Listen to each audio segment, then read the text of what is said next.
Assalamualaikum warahmatullahi wabarakatuh.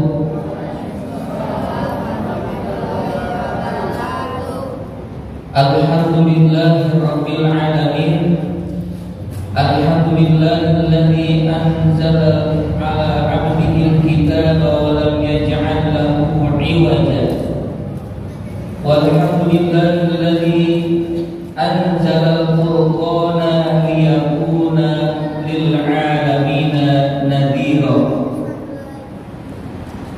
Wassalatu wassalamu ala Rasulillah al-mab'uts rahmatan lil 'alamin wa ala alihi wa sahbihi ajma'in, amma ba'du. Yang saya hormati Ketua DKM Masjid Al-Insan dan juga Direktur Rumah Quran Al-Insan, para pengurus Masjid Al-Insan, dan juga tentunya adik-adik para peserta dan calon santri Al-Quran Al-Insan, begitu pula dengan ibu-ibu, bapak-bapak yang semoga kita semua dimulakan Allah Subhanahu wa Ta'ala. Mohon maaf tidak disebut nama satu persatu, namun tidak mengurangi rasa hormat saya kepada semuanya. Marilah pada pagi yang mulia ini kita ungkapkan syukur kita kepada Allah Subhanahu wa Ta'ala.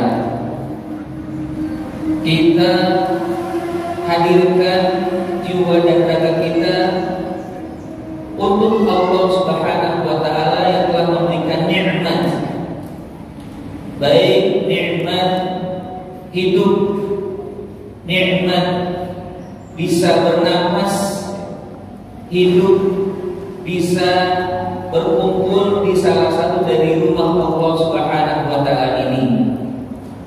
Kita berada di bulan yang mulia. Kita berada di bulan apa sekarang, adik-adik? Bulan Juli ya. Kalau bulan Hijriahnya bulan apa?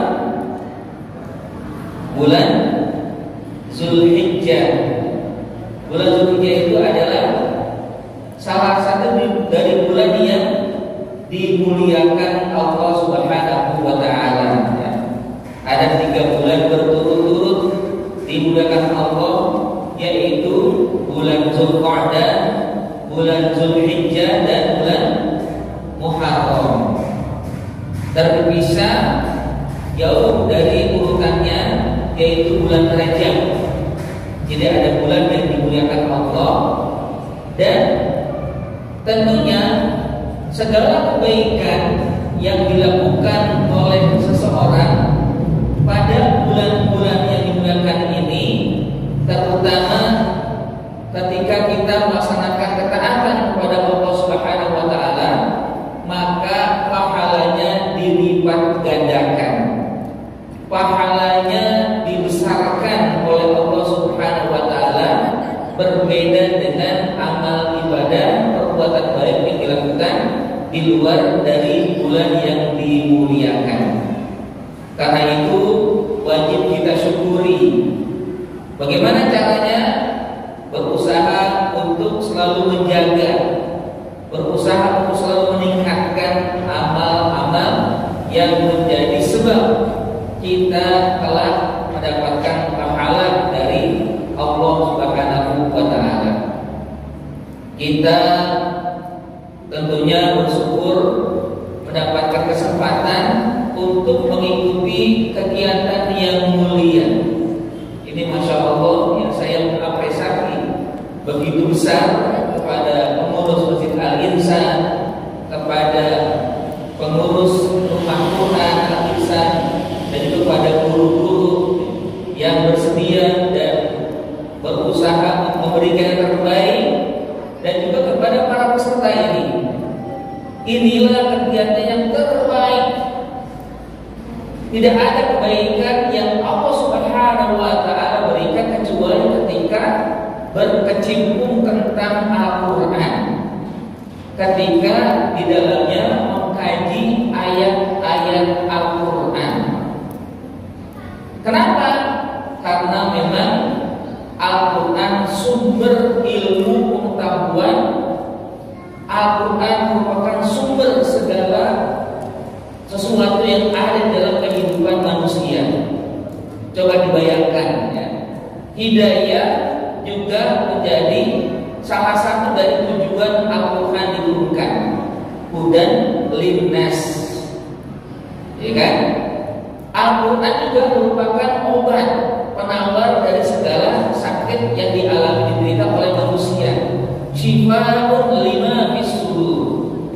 Dia obat dari penyakit yang ada di dalam dada. Bahkan Al-Quran juga merupakan sumber ilmu. Ilmu apa aja ada di dalam Al-Quran. Mau apa coba ilmunya? Ilmu biologi ada dalam Al-Quran. Kita diperintah untuk selalu memahami ayat Al-Quran yang di dalamnya ada tentang ilmu biologi, ada ilmu hewan, ada ilmu tentang tanaman-tanaman, ada lagi ilmu fisika, ada lagi ilmu matematika. Ya, kalau hari ini kita akan mencoba mengupas tentang adab menuntut ilmu, hakikatnya ilmu tentang Al-Quran. Karena memang sumber dari segala ilmu adalah Al-Quran. Keajaiban tidak akan pernah terputus, tidak akan pernah hilang yang ada dari Al-Quran. Kalau dalam bahasa ulama dikatakan la yanqadi ajaibu, tidak akan pernah habis keajaiban-keajaiban yang selalu hadir melalui Al-Quran, dari Al-Quran. Ya tentunya kita sangat-sangat terhormat. Kita semua ini adalah orang yang sedang diberikan kemuliaan oleh Allah Subhanahu wa taala. Marilah kita syukuri akan nikmat yang Allah Subhanahu wa taala sedang berikan ini. Semangat. Semangat kan anak-anak? Semangat ya? Masya Allah. Ibu-ibu semangat? Ya. Harus semangat semua adik-adik. Ini ada berbagai kalangan ya. Ini Masya Allah, ini menjadi ya, kalau dalam satu ungkapan dikatakan syubbanul yaum rijalul ghad. Ini sekarang anak-anak, nanti ke depan menjadi orang yang diandalkan. Ke depan mereka akan menjadi pelanjut dari orang-orang yang sekarang ini, termasuk saya yang sudah tuir-tuir ya, sudah tua-tua kan, sudah ya, meninggalkan ya, apa namanya ya, sesuatu yang hitam ya, menjadi putih rambut-rambutnya ya kan.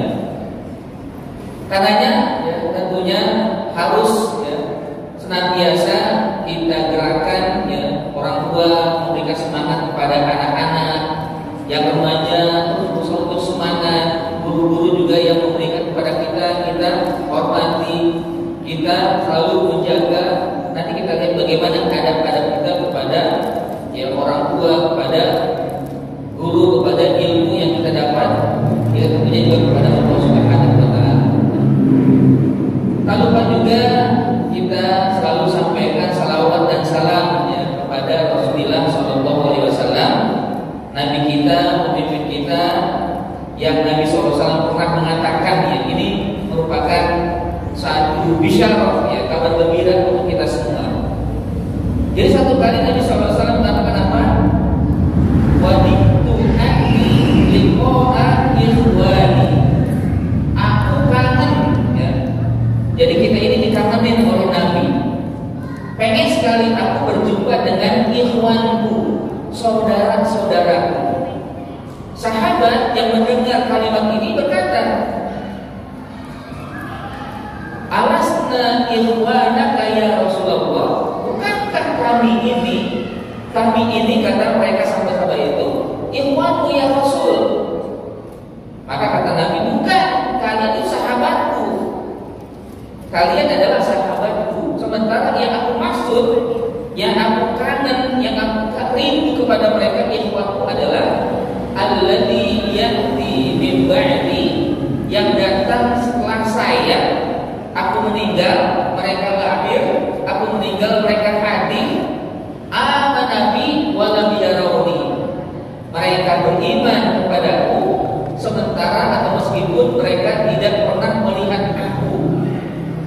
Kira-kira ada yang pernah melihat Rasul di sini? Ada? Walaupun cuma mimpi gitu? Ada nggak? Nggak pernah ya. Saya itu termasuk nggak pernah mimpi berjumpa dengan Nabi. Karena kalau mimpi itu sudah termasuk anugerah yang terkira, anugerah yang tiada hingga. Tapi kita nggak pernah. Namun Nabi SAW merindukan kita. Kita ini kalau bahasa Betawinya kangenin ya. Kita ini dikangenin oleh Rasul SAW. Bayangkan, Nabi belum meninggal sudah kangen dengan orang-orang yang belum ada. Kenapa? Karena Nabi memperkirakan kelak nanti ada seseorang atau satu kaum, ya, satu masyarakat, ya, atau berbagai kalangan, mereka gak pernah berjumpa dengan Nabi, tapi beriman kepada Nabi, ngikutin ajaran Nabi, laksanain ajaran Rasul. Subhanallah, ya.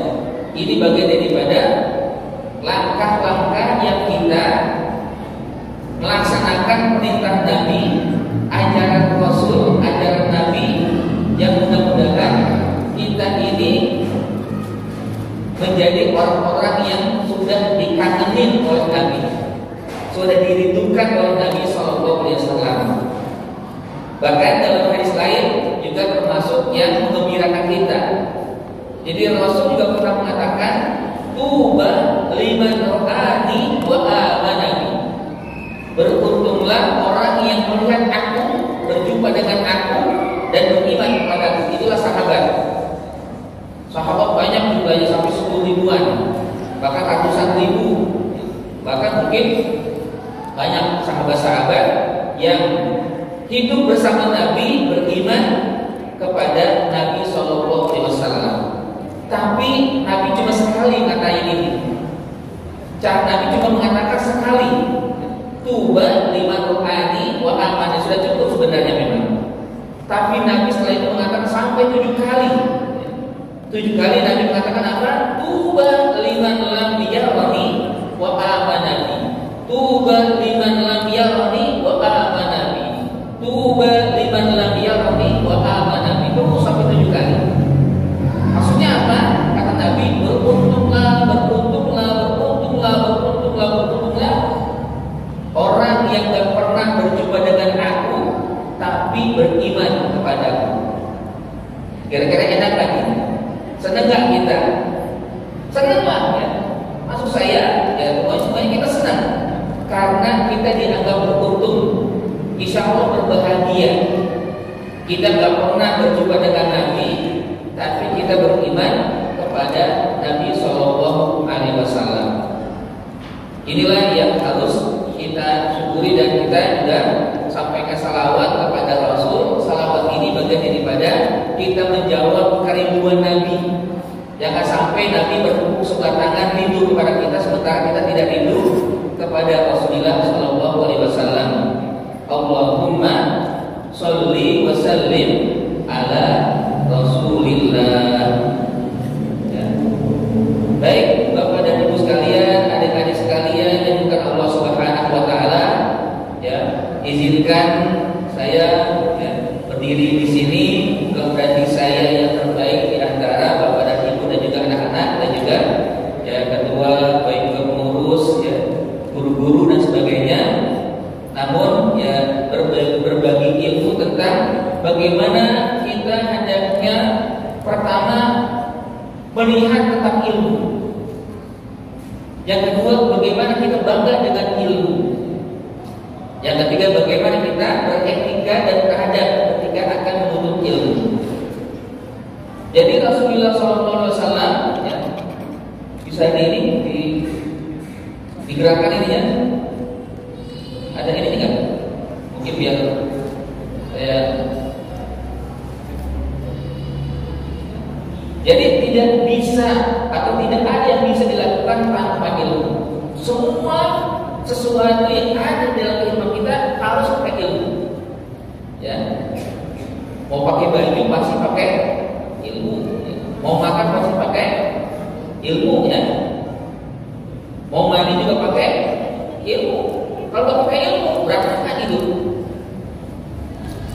Kalau nggak pakai ilmu berantakan hidup. Dalam ayat surat ini dikatakan apa? Dengan seni hidup jadi indah. Kita tahu ya ada seni, ya, seni menggambar, seni melukis, seni dalam berbagai hal. Maka dengan seni kita bisa melihat keindahan alam. Itu kan seni. Ilmu membuat hidup kita menjadi mudah. Dengan ilmu kehidupan kita menjadi mudah. Coba bayangkan, bandingkan antara hidup kita sekarang ini dengan hidup di masa Rasul, atau mungkin dengan hidup orang tua, mungkin ibu-ibu, bapak-bapak ada ngalamin kan. Dulu belum ada HP, belum ada telepon, belum ada video. Ya. Untuk komunikasi ada sulit-sulit ya. Sekarang informasi apa saja cepat masuk. Informasi apa saja bisa kita dapatkan. Update sekarang pula kita bisa dengar atau kita ketahui apa yang terjadi di berbagai ya, tempat yang terjadi. Dulu ya, orang tua, termasuk orang tua saya pernah haji, ya, ibadah haji pakai kapal laut, ya kan? Kalau haji pakai kapal laut itu biasa 6 bulan, 3 bulan perjalanan, 3 bulan pulang. Kadang orang sudah lupa, ya, apakah bapak masih ada atau tidak. Ya. Tapi sekarang orang haji berapa lama? Ada yang nggak sampai 1 bulan. Walaupun sekarang nunggunya lama. Ya. Kalau di Jakarta itu sampai 25 tahun ya. Di sini udah pada haji ibu? Ada sudah haji? Belum ya? Mudah-mudahan bapak-bapak dan ibu-ibu segera dilaksanakan nanti. Ya, panggil mereka untuk melaksanakan ibadah haji. Ya Allah, berikanlah kepada kami pada zaman ini panggilan kami semua untuk bisa berziarah ke makam Rasulullah SAW dan bisa tawaf dan sa'i di Masjid Al-Haram. Amin ya rabbal alamin. Untuk haji, untuk umroh, karena inilah merupakan kesempatan yang sangat mulia. Nah, dengan ilmu hidup menjadi mudah. Kita tahu berbagai kemudahan sekarang ini banyak kita alami. Dulu mungkin ada orang kalau mau bepergian, apakah jalan, naik sepeda, sekarang pakai motor cepat 15 menit sampai. Bahkan ada yang sampai dikurang dari tadinya 1 jam menjadi cuma 10 menit dan sampai berbagai kemudahan-kemudahan lain. Tapi ya, harus kita pahami juga dengan iman hidup menjadi terarah. Nah, inilah yang akhirnya kita bersyukur bisa mempelajari ilmu Al-Quran, ayat-ayat Al-Quran. Inilah kesempatan yang Allah berikan kepada ibu, bapak, dan adik-adik semuanya. Mari kita buat diri kita untuk bisa menyemangati diri kita untuk menuntut ilmu yang terbaik. Kata Nabi SAW, khairukum man ta'allama al-Qur'ana wa 'allamahu. Sebaik-baik di antara kalian adalah yang belajar Al-Quran dan mengajarkannya. Nah, ini disebutkan antara murid dengan guru dan murid ya. Guru adalah orang yang terbaik ketika mereka mengajarkan Al-Quran. Kita sebagai murid adalah orang terbaik di saat kita belajar Al-Quran. Maksud ilmu baik, tapi yang terbaik adalah Al-Quran. Semua ilmu bagus dan bermanfaat, tapi yang paling bagus, yang paling bermanfaat adalah Al-Quran. Ya, bahkan di dalam surat lain kita lihat, man arada dunya fa'alaihi bil ilmi. Siapa saja ingin sukses di dunia, maka dia harus pakai ilmu. Ya, yang ingin sukses, ingin bahagia, ingin mendapatkan capai cita-cita yang terbaik Wa man aradal akhirata fa'alaihi bil ilmi. Siapa yang ingin berbahagia sukses di akhirat nanti harus pakai ilmu juga. Gak mungkin tak pakai ilmu. Yang ingin dua-duanya, wa man aradahuma fa'alaihi bil ilmi. Yang ingin sukses di dunia akhirat, dan ini yang selalu kita baca sebagai pamungkas doa kita, Rabbana atina fid dunya hasanah wa fil akhirati hasanah. Kita ingin baik di dunia, ingin baik di akhirat. Kita ingin sukses di dunia, ingin juga sukses di akhirat. Nah, keduanya tidak akan bisa kita capai kecuali dengan ilmu.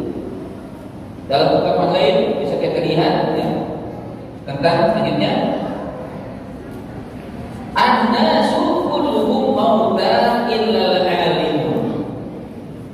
Manusia dianggap mati, gak ada manfaatnya. Pernah lihat orang mati? Sering ya. Pernah ke kuburan? Sering ya. Bagi yang rumahnya di belakang kuburan ya, atau di depannya kuburan. Nah, mereka bisa bermanfaatkan. Paling bikin takut ya, bikin serem ya. Itu kan? Nah, orang yang tidak punya ilmu itu dianggap mati. Ya. An-nasu mauta illa al-alim. Jadi manusia itu dianggap mati kecuali yang berilmu. Kenapa berilmu dia dianggap mati? Karena dengan ilmu itulah dia akhirnya bisa melakukan inovasi, lakukan kreasi, maju kita lihat sekarang gara-gara ini. Namun harus diperhatikan juga, al-alimuna halka. Yes, al-alimuna halka illa al-amilun. Kita juga nanti di antara adab kita untuk berilmu itu adalah melaksanakan, menggunakan, memanfaatkan ilmu. Termasuk juga ilmu Al-Quran. Kalau kita sudah dapat, kita amalkan. Ya, kita amalkan Al-Quran sehingga tidak binasa kita. Wal amiluna gharqa illa al-mukhlisun. Juga kalau beramal, niatkan untuk karena Allah, ikhlas karena Allah, sehingga tidak tenggelam kita dalam kebinasaan pula. Karena berbahaya juga. Nah, ini juga nanti menjadi adab kita bagaimana dalam menuntut ilmu itu ikhlas karena Allah Subhanahu wa taala. Selanjutnya kita lihat suatu perbuatan untuk bisa menjadi amal soleh dan berpahala ya, baik itu mahdhur maupun ghairu mahdhur. Apa yang dimaksudkan mahdhur? Mahdhur adalah ibadah ritual. Ghairu mahdhur adalah non-ritual. Nah, semua ini tidak bisa kita capai kecuali dengan dua syarat. Syaratnya apa? Dilakukan dengan cara yang benar dan baik, dilakukan dengan niat yang baik. Kalau kita ingin melaksanakan ibadah, jadi hidup kita itu dibagi dua. Ya, hidup kita dibagi dua. Pertama adalah kegiatan yang terbatas, kegiatan yang memang Allah Subhanahu wa taala tetapkan untuk kita harus tunaikan. Kira-kira apa? Yang terbatas dan harus kita tunaikan. Kewajiban ya. Ibadah sholat wajib kan? Ada berapa sholat kita yang diwajibkan? 5 ya? Apa saja? Pertama subuh, zuhur, asar, maghrib, isya ya. Kalau sholat isya berapa rakaat? 4 rakaat. Subuh 2. Isya? Asar? Maghrib? 3. Semuanya berapa jadinya? 17 rakaat. Nah, Masya Allah ini sudah hafal ya anak ini ya. Nah, bersyukur kita ini orang tua sangat berbangga dengan anak yang hafal sholat yang wajib. Nah, kira-kira kalau kita gabung sholat wajib kita berapa jam?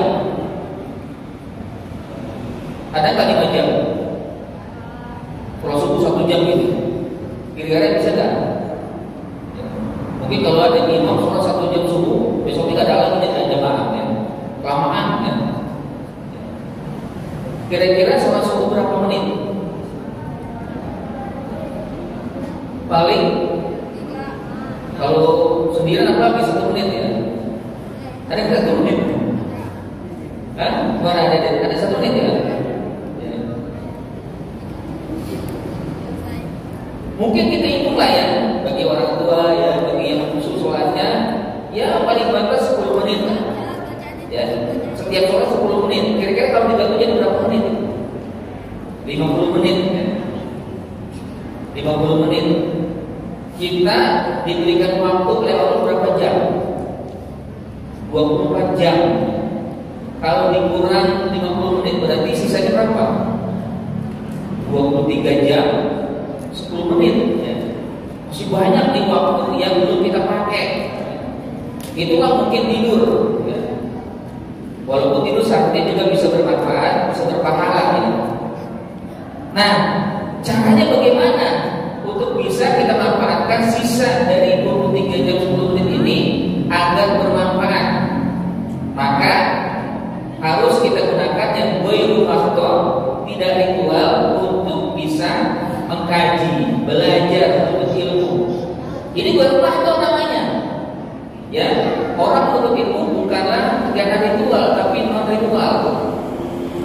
Tapi Allah berikan ganjaran yang sangat besar, pahala yang berlipat ganda. Ya kalau kita nggak lihat di sini ya, di sini ini sebenarnya kita nggak penuh, ya, walaupun cukup banyak. Tapi hakikatnya yang penuh di sini adalah malaikat. Malaikat sedang menyaksikan hamba-hamba, orang-orang yang berkumpul di salah satu dari rumah Allah Subhanahu wa Ta'ala ini jutaan. Memang kita tidak bisa menyaksikan mereka. Kalau menyaksikan mereka sedang berdesak-desakan. Ada satu hadis ya disebutkan di mana malaikat itu setiap hari mencari, masuk ke lorong-lorong mencari orang yang menuntut ilmu. Ingin mereka bersama orang yang menuntut ilmu, ingin mendapatkan pahala, mendengarkan apa yang disampaikan oleh ustaz di situ dan apa yang dilakukan oleh orang yang hadir di situ. Jadi sebenarnya malaikat ikut bergabung dengan kita. Majtama'a qaumun fi baitin min buyutillah, tidaklah berkumpul satu kaum di salah satu dari rumah Allah Subhanahu wa Ta'ala. Ini kita dalam salah satu dari rumah Allah ya, Masjid Al-Insan, ya kan? Yang luna kita pokok dibacakan ayat-ayat Allah. Tadi sudah dibacakan ayat Allah. Ada yang tahu tadi surat apa yang dibaca? Ada? Surat apa tadi? Surat Al-Baqarah ya. Ujung surat Al-Baqarah. Bagi yang ingin selamat di dalam kehidupannya, banyak-banyaklah baca akhir surat Al-Baqarah, yaitu doa ya, 3 ayat di penghabisan surat Al-Baqarah. Jadi kan banyak-banyak baca ini, insya Allah hidup kita akan selamat. Ini ilmu kan ya. Selain itu pula kita bisa memahami tentang bagaimana kita hendaknya beriman kepada Allah dan kepada para nabi. Jadi kata Nabi SAW, tidaklah berkumpul suatu kaum di dalam satu dari rumah Allah SWT membacakan ayat-ayat Allah, wa yatadarrasunahu, dikaji ayat-ayat Allah Al-Quran, illa hafathumul malaikat, kecuali terhimpun berkumpul para malaikat.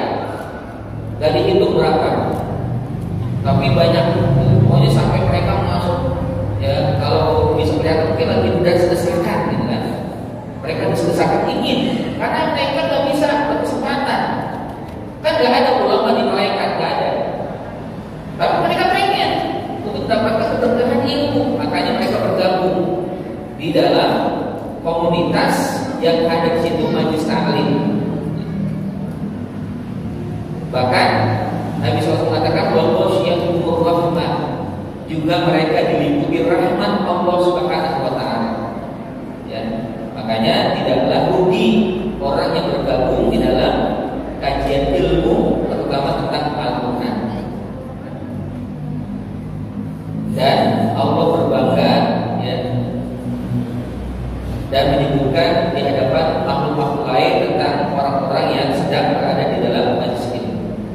Lanjut.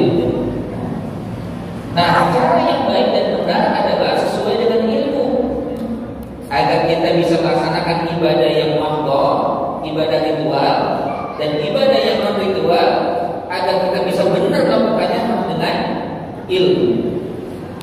Ilmu yang bisa membenarkan kehidupan kita adalah Al-Quran. Sekali lagi ya, ilmu yang bisa membenarkan kehidupan kita adalah Al-Quran. Mungkin orang mengatakan ada tuh ilmu ini, ilmu tentang apa tuh? Tentang paratik. Sebenarnya paratik itu sebenarnya dari Al-Quran. Ada tuh ilmu tentang psikologi, dari Al-Quran juga. Ada tentang kedokteran, Al-Quran juga. Gak ada yang tidak dari Al-Quran. Ya, subhanallah. Tentunya kita patut berbangga dikumpulkan di sini, diberi kesempatan, ada fasilitas. Makanya nanti jangan sampai cuma sekali datang, ya. Jangan sampai cuma melihat lagi rame, besoknya gak datang lagi. Jangan, datang terus sampai akhirnya Allah Subhanahu Wa Taala menjemput ajal kita. Kan ilmu itu apa? Utlubul ilma minal mahdi ilal lahdi. Tuntutlah ilmu dari saat kita diayun oleh orang tua dengan saat dalam buayan sampai ke masuk liang lahat. Yang memerintahkan kita menuntut ilmu itu mati. Tidak ada yang lain, kan? Kalau sudah mati baru kita berhenti. Sebagaimana sholat kan? Sholat kan nggak pernah boleh berhenti ya. Gak boleh ditinggalkan kecuali mungkin dari ibu-ibu atau dari kalangan wanita yang ada halangannya. Tapi untuk laki-laki gak boleh kan? Ya, boleh nggak kita nggak sholat? Gak boleh, harus sholat. Kalau nggak mau sholat disolatin, mau nggak disolatin? Kalau sholat itu tadi depan ini, ya nanti sholat Allahu Akbar, tak pakai utama sujud kan? 4 kali takbir kan? Ya. Jangan sampai disolatin kita. Mendingan kita sholat ya sesungguhnya selama kita diberikan oleh Allah ya hidup. Bahkan dalam hadis lain ya Nabi SAW mengatakan ya thalabul ilmi fardhatun ala kulli muslimatin ala kulli muslimin wa muslimatin. Jadi sebenarnya untuk itu wajib, kewajiban kita semua. Lanjut. Lanjut kan ilmu itu wajib terus. Ya. Lanjut. Nah dalam ayat ya, saya ambil dari surat At-Taubah ya, ayat Taubah 122. Wa ma kana mu'minuna liyanfiru kafatan falaula nafara min kulli firqatin liyatafaqahu fid-din wa yunziru qaumahum idza raja'u ilaihim wa la'allahum yarji'un. Jadi tidaklah layak ya, di antara orang beriman yang pergi ini di antara sebelumnya ayat ini. Jadi kaum muslimin semuanya berjihad, perang. Waktu itu kan perang di masa Nabi. Hanya kata Allah, jangan semuanya pulang, jangan semuanya pergi, jangan semuanya pergi jihad, jangan. Tinggalkan beberapa orang untuk menuntut ilmu. Kondisi begitu. Kalau sekarang kan kita berjihad, ya kan? Kalau kita sekarang nggak ada perang, berjihad berarti kita harus menuntut ilmu, ya. Harus banyak-banyak melaksanakan kewajiban kita dengan baik. Di antara adalah menuntut ilmu. Lanjut. Ini singkat aja terus ya. Nah, setiap muslim wajib menuntut ilmu. Tadi sudah saya bacakan. Thalabul ilmi fardhatun ala kulli muslimin. Ada juga sebut muslimatin. Menuntut ilmu itu wajib untuk laki-laki dan perempuan yang muslim. Lanjut.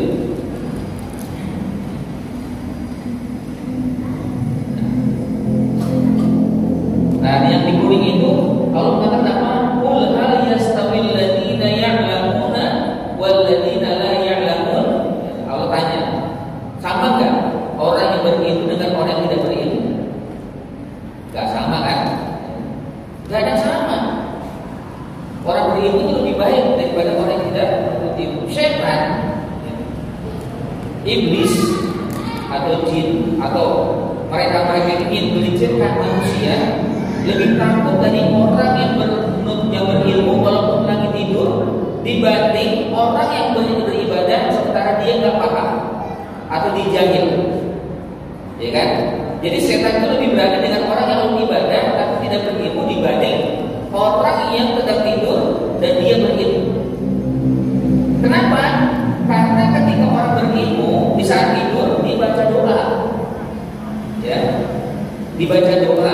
sehingga akhirnya dengan doanya terlindungi. Jadi setan takut, nggak mau. Ngapain? Sia-sia kata dia. Saya membutuhkan orang yang berilmu. Nah ini nih ada orang beribadah nih, udah berilmu nih, cuma ikut-ikutan doang nih. Saya digoda, walaupun cuma dia ibadahnya banyak sampai 1000 kali beribadah gampang digelincirkan. Jadi lebih berani setan kepada orang yang sedang beribadah tapi tanpa ilmu dengan orang yang sedang tidur, ya, dan dia berilmu. Nah, katanya ya, banyak ya, ada kisah, ya. Kisahnya mengenaskan. Ya. Mungkin ada di antara bapak dan ibu pernah mendengar seseorang bernama Barsiso. Ya, di zaman sebelum Nabi itu dia ahli ibadah, ibadahnya rajin. Akhirnya dia izin setan minta izin kepada Allah, ya Allah izinkan saya goda ini Barsiso, walaupun dia ahli ibadah, silakan. Akhirnya digoda. Caranya bagaimana? Caranya dia diisukan sebagai orang yang bisa mengobati. Oh ini orang sakti, orang yang rajin ibadah sehingga doanya bisa terkabul, kalau ada orang sakit bisa sembuh. Maka dia datanglah ya, orang tua yang anak perempuannya sakit, ya, minta didoain ya, agar sembuh. Nah diisikan oleh setan, ya, kalau mau berobat kepada dia harus nginep, ya. Nginep di rumahnya, bukan sebentar, 2 kali, sekali 2 kali, enggak, harus nginep biar sembuh total. Ya. Akhirnya kita disilakan oleh orang tua perempuan ini untuk nginep. Nah rupanya ketika nginep itu dibisiki oleh setan, kesempatan kamu, ya kan? Ini sendirian kalian bersama berdua, gak ada orang lain yang saksikan. Embat aja, gitu kan? Akhirnya terjadilah perbuatan yang tidak senonoh antara Barsiso dengan anak wanita tadi yang sakit. Sampai akhirnya berkali-kali dan diisukan anak ini hamil. Sampai akhirnya diisukan lagi bahwa si Barsiso ini sedang melakukan perbuatan zina terhadap wanita ini, dan akhirnya dia lari kabur ketika dikejar oleh masyarakat dan akhirnya ditinggalkan tempat ibadahnya, kampungnya, pergi ke kampung lain, dan diputus asa tidak lagi mau sholat, tidak lagi mau ibadah. Sampai akhirnya dia mau-maukan minum-minuman, gak lagi sadar. Sampai ini ketangkep juga oleh masyarakat kampung yang dia berasal. Sampai akhirnya dia disalib atau digantung, ya, dihukum. Disitulah setan datang lagi. Setan ngerayu, wahai Barsiso, mau nggak aku selamatkan kamu? Kesempatan ini aku selamatkan, mau nggak? Mau dong, ya, agar aku selamat dari siksaan ini.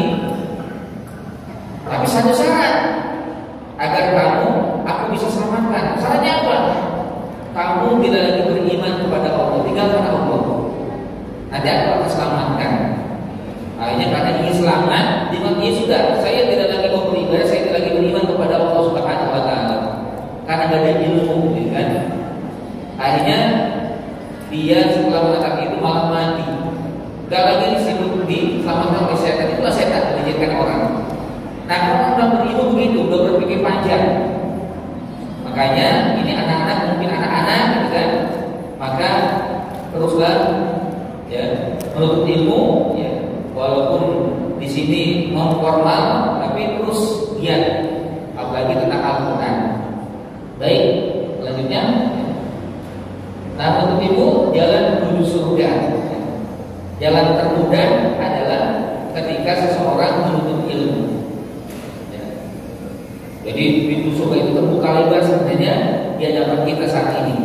Sampai nanti kita pulang, baru kita, ya, melakukan aktivitas lain, ya. Tapi ketika menuntut ilmu, itulah jalan yang terbaik yang akan memudahkan kita mendapatkan surga Allah Subhanahu wa Ta'ala. Lanjut. Nah, kita lihat bagaimana adab kita dalam menuntut ilmu. Ada 4 segmen sebenarnya. Pertama adalah adab kita kepada Allah. Yang kedua adab kita kepada Rasulullah. Adab kita kepada ilmu itu sendiri. Dan adab kita kepada guru. Nah, ini guru-guru kita nih, ya. Mereka-mereka yang mulia, mereka-mereka yang kita hormat, itu kita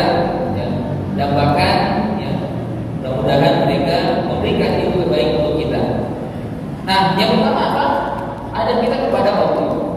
Paling tidak adab kita untuk menuntut ilmu kepada Allah Subhanahu wa taala ada 4. Ya. Pertama niatkan, ya. Niatkan ikhlas karena Allah Subhanahu wa taala. Innamal a'malu binniyat. Sebagai itu perbuatan itu digantungkan karena niatnya, dinilai oleh niatnya. Jadi jangan anak-anak ya kesini karena orang tua, jangan. Walaupun memang disuruh orang tua, tapi luruskan niat. Saya belajar, saya menuntut ilmu, saya pergi ke sekolah atau saya pergi ke Masjid Al-Insan ini untuk Allah, karena Allah, dan juga ingin mendapatkan pahala dan kemuliaan dari Allah Subhanahu wa taala. Ya. Jadi niatkan cara benar dalam menuntut ilmu. Yang kedua apa? Yang kedua adalah bersyukur. Harus bersyukur kita ini.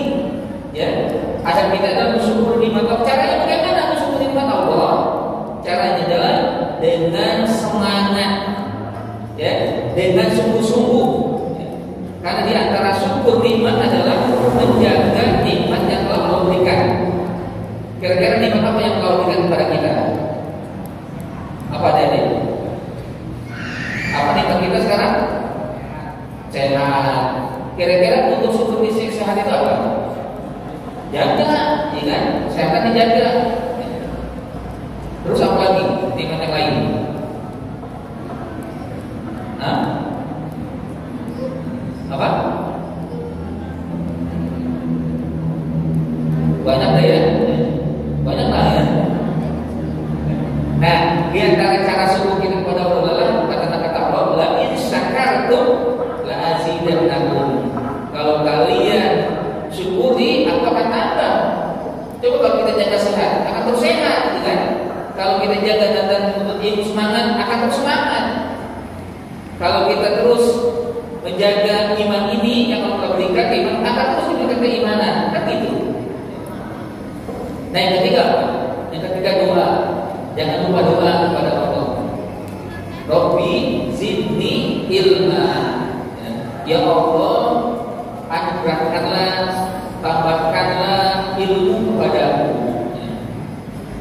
Ini ayat Allah yang Rabbi zidni ilma. Allah perintahkan kepada Rasul untuk minta terus kepada Allah agar ditambah, karena sumber ilmu itu adalah Allah. Ya, sumber ilmu adalah Allah Subhanahu wa taala. Meskipun mungkin ada perantara, yaitu para guru, ini perantara kita agar kita mendapatkan ilmu, tapi tentunya yang paling utama adalah Allah Subhanahu wa taala. Dan terakhir, jangan lupa ya, atau harus kita selalu berhati-hati, hindari dosa, jauhi dosa. Ada yang tadi Imam Syafi'i atau Bapak Syafi'i?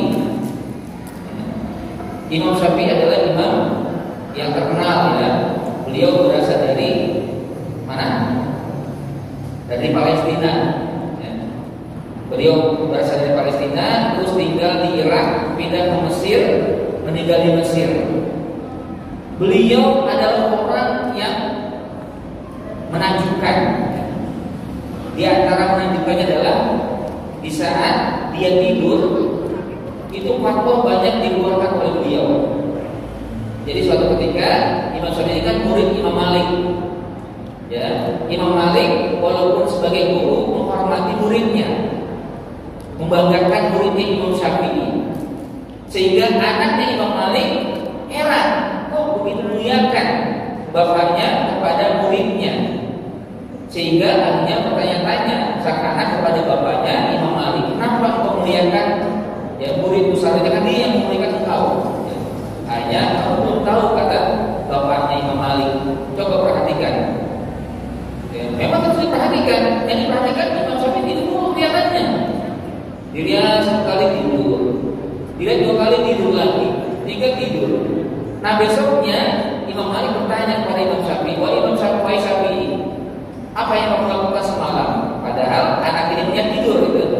Kata Imam Syafi'i, aku telah menyelesaikan berbagai masalah. Aku sudah selesaikan berbagai persoalan.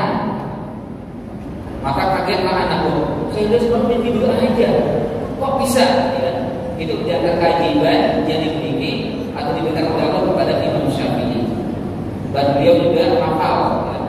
Imam Muwatta ya, Imam hadisnya Imam Malik.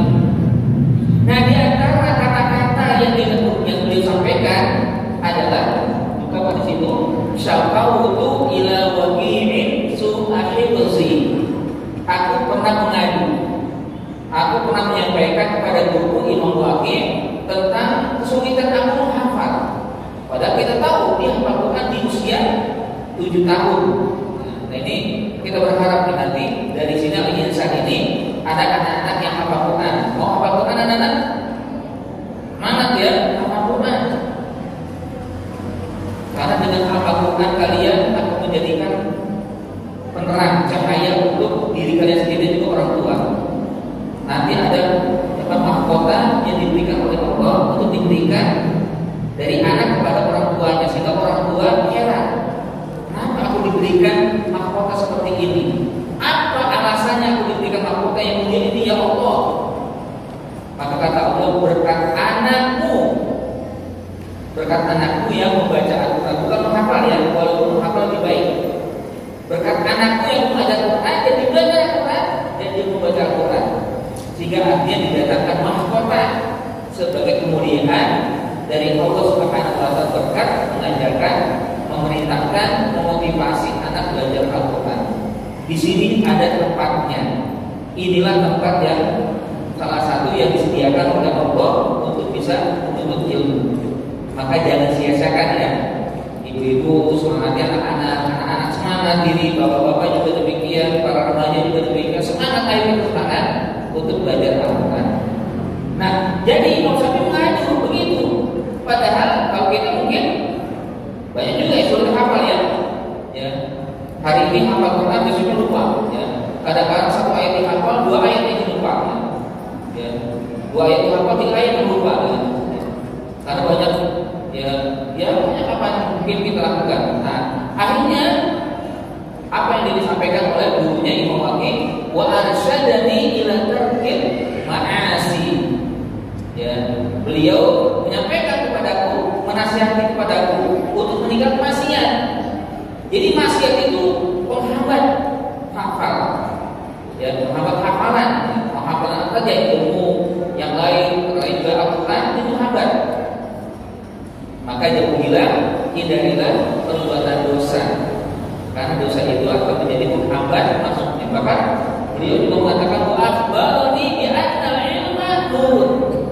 Dia menyampaikan kepadaku bahwa ilmu itu cahaya masuk. Ya kan? Wa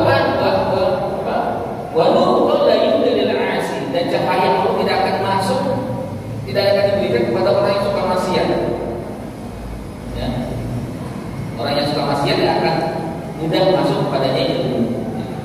Jadi ada kita kepada Allah 4 hal. Ya. Pertama apa? Ada kita kepada Allah niat. Yang kedua syukur ya. Yang ketiga doa. Yang keempat jauhi maksiat atau jauhi dosa. Nah, yang selanjutnya adalah bagaimana ada kita kepada Rasul. Ya. Lanjut. Ada kita kepada Rasul ada 3. Ya. Pertama adalah ilmu itu untuk kecintaan kepada Allah. Ya. Maka niatkan atau kita kepada Nabi yang Allah. Ya. Allah sudah tadi. Jadi kita harus paham bahwa ketika kita menuntut ilmu, agar kita cinta kepada Nabi Sallallahu Alaihi Wasallam. Ya, tadi saya sampaikan di awal, agar kita tidak hanya dicintai atau dirindukan oleh Nabi, kita rindu kepada Nabi Sallallahu Alaihi Wasallam. Gak ada ruginya cinta kepada Nabi walaupun tidak kita pernah berjumpa dengan Nabi. Jadi jadikan kita mencintai Nabi dalam bentuk ilmu. Ini ada kita, karena selain daripada Allah sumber ilmu, perantara yang pertama adalah Nabi. Ya. Guru pertama adalah Rasulullah SAW. Beliau yang mengajar kepada sahabat mengajar kepada para tabi'in, mengajar kepada tabi'in, seluruh sampai kepada kita. Makanya ada hadis ya, hadis-hadis yang kita dapatkan atau yang ibu baca, ibu juga pelajari dan sebagainya, itu adalah apa yang diusahakan oleh para sahabat yang pernah disampaikan oleh Nabi. Yang kedua adalah bahwa dengan ada kita kepada Nabi SAW adalah ilmu untuk membenarkan setiap apa yang disampaikan Rasulullah SAW. Jadi kita benarkan bahwa Nabi benar telah menyampaikan, baik dari perkataannya, dari perbuatannya, atau dari sikap-sikapnya dan sifat-sifat yang lain. Kita benarkan, karena sekarang ini banyak yang orang yang mengingkari Nabi SAW. Dan terakhir adalah ada kepada Nabi ilmu untuk menghidupkan sunnah Nabi. Kita hadir di sini sunnah nggak? Kita kumpul di sini sunnah nggak? Sunnah. Sunnah Nabi adalah berkumpul. Nabi pernah mengumpulkan sahabatnya di masjid untuk menyampaikan ilmu. Ini artinya kita sedang menghidupkan sunnah Nabi. Bahwa orang yang dianggap mulia adalah ketika dia menghidupkan sunnah Nabi. Makanya kita juga berbangga terus dan berbahagia bisa menghidupkan sunnah Nabi SAW. Lanjut. Yang ketiga adalah ada kepada ilmu itu sendiri. Yang kita sedang tuntut ini kita harus ada adabnya juga. Bagaimana kita perhatikan, yang pertama adalah mengikat ilmu dengan tulisan. Nanti kalau sudah belajar, ya,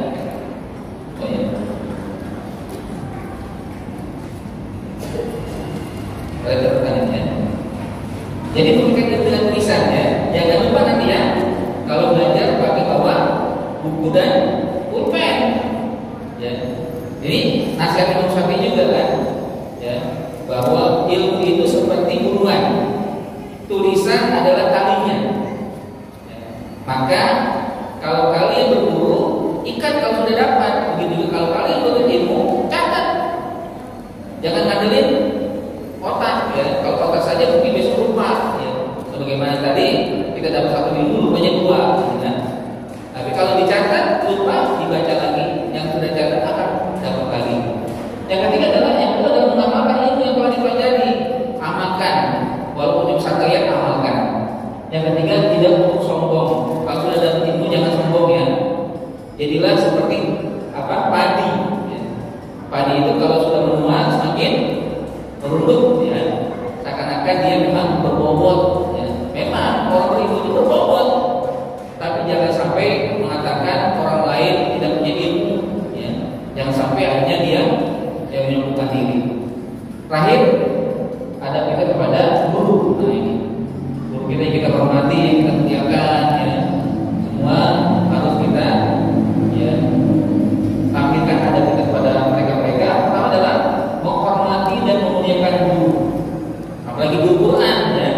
Mereka lah yang sudah dan insya Allah akan memberikan kita yang terbaik. Ada seorang lulusan S2, dia nggak mau ngajar yang kecuali ngajar TK. Ngajar TK maunya. Kenapa? Karena saya kalau ngajarkan TK, saya ajarkan dia surat-surat Al-Fatihah, surat-surat yang pendek. Mereka nanti baca di setiap sholat, maka saya ambil pahalanya untuk saya. Ini guru-guru sangat mulia.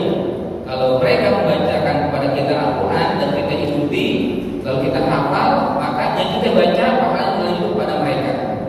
Subhanallah, ya. Tapi juga orang tua yang memotivasi juga dapat. Anak-anak lebih lagi banyak juga dapat, ya.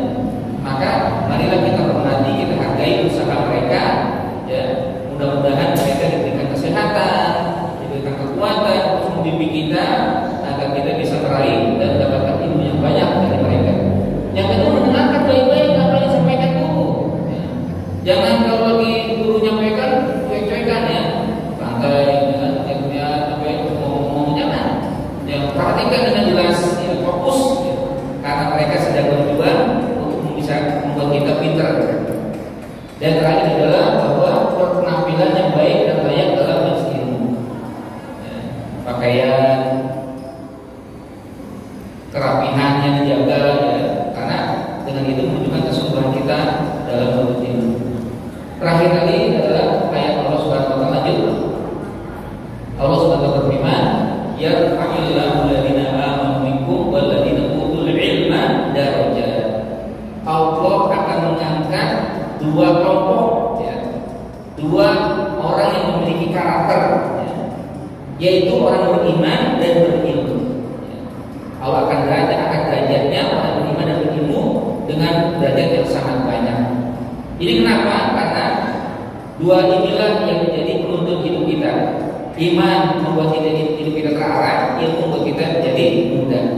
Yang mudah-mudahan secara singkat yang dapat saya sampaikan demikian ya. Dan marilah kita jaga semangat kita luruskan niat kita semarakkan masjid ini dengan Al-Quran. Niscaya ya kalau tadi disampaikan ilmunya baru akan menjadi cahaya